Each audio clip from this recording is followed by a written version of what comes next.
আজ গেছিলাম কলকাতার কালীঘাটের কাছে কেওড়াতলা মহাশ্মশানের পাশে কর্ণাটকী স্থাপত্যে তৈরি মহীশূর উদ্যান ও বিষ্ণু মন্দিরে। এই মন্দিরের স্থাপত্যশৈলী ও নজর কাড়া কোষ্ঠী পাথরের মূর্তির কাজগুলি এবং উদ্যানের পরিচ্ছন্নতা আপনার মনকে অবশ্যই মোহিত করে তুলবে।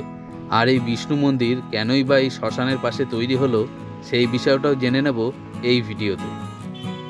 আজকে যাত্রা শুরু করলাম টালিগঞ্জ মেট্রো স্টেশন থেকে। এখন আছি মহানায়ক উত্তম কুমার স্ট্যাচুর সামনে। মহানায়ক উত্তম কুমার আমাদের সব বাঙালিরই গর্ব এবং সম্মানের। চলে এলাম মেট্রো স্টেশনের সামনে। এখান থেকে যাব কালীঘাট মেট্রো স্টেশনে। টিকিট মূল্য মাত্র 10 টাকা। কালীঘাট মেট্রো স্টেশনে নেমে সেখান থেকে 7 থেকে 8 মিনিট হাঁটলেই পৌঁছে যাব মহীশূর উদ্যানে। তবে বেশিক্ষণ ওয়েট করতে হলো না, 5 মিনিট ওয়েট করতেই গাড়ি চলে এলো। এবার উঠে পড়ি। যাত্রা খুব বেশিক্ষণের নয়, কিছুক্ষণ পরেই নামতে হবে। চলে এসেছি কালীঘাট মেট্রো স্টেশনে। এবার নামতে হবে। স্টেশন থেকে বেরিয়ে বাইরে যাই, তারপর দেখব কোন দিকে যেতে হবে। মেট্রো থেকে বেরিয়ে এই পথ ধরেই পূর্ব দিকে হাঁটতে হবে। তবে কালীঘাট মোড় এত বড় চৌরাস্তা, যা অবশ্যই সাবধানতার সঙ্গে পার হবেন। রাস্তা পার হয়ে গেছি, এবার এই দিকে হাঁটতে হবে। হাঁটা পথ মাত্র 7 থেকে 8 মিনিটের, মানে ওই 500 থেকে 600 মিটার হবে। এটা শ্রী গুরু সিং সাব গুরুদুয়ারা। এটা পার করে প্রায় 300 মিটার মতো এগোলেই পৌঁছে যাব মহীশূর উদ্যান ও বিষ্ণু মন্দিরে। এই মোড় থেকে ওই বাঁদিকে ঘুরে গেলেই মন্দির। তবে আপনি যদি আলিপুর চিড়িয়াখানায় ঘুরতে আসেন, তাহলে ওখান থেকে জজকোট রোড ধরে চেতলা ব্রিজ পার হয়ে এই মোড়ে আসা যায়। এই একটু বাঁদিকে ঘুরেই মহীশূর উদ্যানের বিষ্ণু মন্দির। চুনসুরকি আর বেলে পাথর দিয়ে কর্ণাটকী স্থাপত্যে তৈরি এই মন্দির এবং সামনের গেট। কেওড়াতলা শ্মশানের পাশে এই মন্দিরটি অবস্থানের কারণ অবশ্যই জানব। তবে তার আগে এই প্রাচীর জুড়ে রয়েছে দক্ষিণী ও বেলুর মঠের ছবি, সঙ্গে বৌদ্ধ মূর্তি, বিবেকানন্দ মূর্তি, শ্রী রামকৃষ্ণ ও মাতা সারদা মূর্তি। তোরণের মাঝে এবং দুধারে রয়েছে একাধিক কোষ্ঠী পাথরের মূর্তি। চলুন এবার ঘুরে দেখি এই মন্দির পরিসর এবং উদ্যানটি, সঙ্গে জেনে নেব এই মন্দির তৈরির ইতিহাসটিও। সালটা 1894।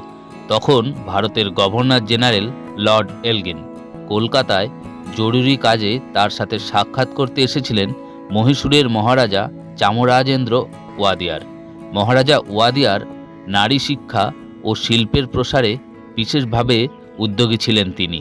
তার থেকে বড় পরিচয় হলো তিনি স্বামী বিবেকানন্দের বিশেষ বন্ধু ছিলেন।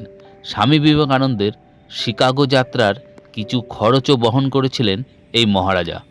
তবে তিনি যে বছর কলকাতায় এসেছিলেন, সেই বছরই মহারাজা ডিপথেরিয়া রোগে আক্রান্ত হয়ে মাত্র 33 বছর বয়সে মারা যান।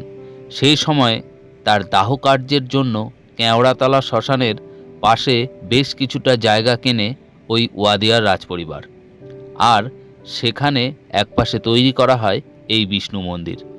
এই মন্দির চত্বর ও উদ্যানটি দেখভাল করত এই রাজপরিবার, কিন্তু 80-র দশকে এই মন্দির সহ উদ্যানটির দায়িত্ব তুলে দেওয়া হয় কলকাতা পুরসভার হাতে।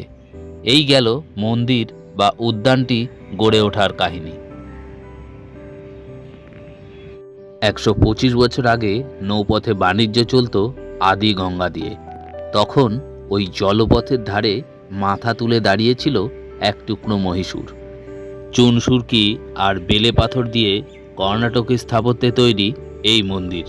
ফুল, লতাপাতা, মুখোশের কারুকার্যে ভরা মন্দিরের উপরের দিকে কোষ্ঠী পাথরের তৈরি বিষ্ণুর বিভিন্ন অবতার এবং বাহন গরুড়ের মূর্তি রয়েছে।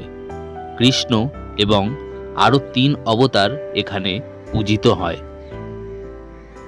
বিষ্ণু মন্দিরের গা ঘেঁষে রয়েছে ত্রিপুরার মহারাজার তৈরি ছোট্ট এক শিব মন্দির। মন্দির পরিসর ঘুরে দেখে এক অন্য অভিজ্ঞতা লাভ করলাম। বাংলার বুকে এক অন্য রাজ্যের শিল্পকলার এই অপরূপ নিদর্শন, যা সত্যিই মন ছুঁয়ে গেল। মন্দির পরিসরের প্রাচীর জুড়ে রয়েছে বিভিন্ন কার্যশৈলী এবং কলকাতার বিশেষ কিছু জায়গার দৈনন্দিন জীবনকে ফুটিয়ে তোলা হয়েছে এই উদ্যান জুড়ে। মহীশূর উদ্যান ও বিষ্ণু মন্দির দেখা শেষ হলো।